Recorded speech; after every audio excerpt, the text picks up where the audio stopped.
C'était la mesure phare du gouvernement et à la surprise générale, à moins de 2 jours de son entrée en vigueur, le Conseil constitutionnel a annulé la taxe carbone. Argument avancé par la Cour, trop de secteurs bénéficiaient d'une exonération de cette taxe. Selon les sages, 93% des émissions d'origine industrielle n'étaient pas concernées par le dispositif.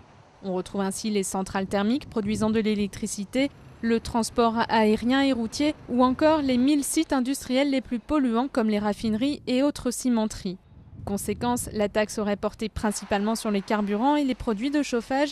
Elle s'adressait donc aux ménages, ce qui est contraire au principe d'égalité entre particuliers et industriels. Contraire aussi à une lutte efficace contre le réchauffement climatique.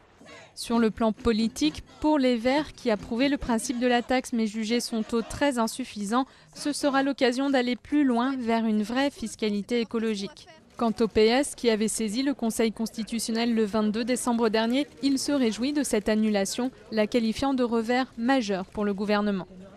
Face à ce nouveau coup dur et 11 jours après l'échec du sommet climat de Copenhague, le gouvernement a d'ores et déjà annoncé qu'il allait présenter d'urgence un dispositif de remplacement. Rendez-vous fixé le 20 janvier en Conseil des ministres.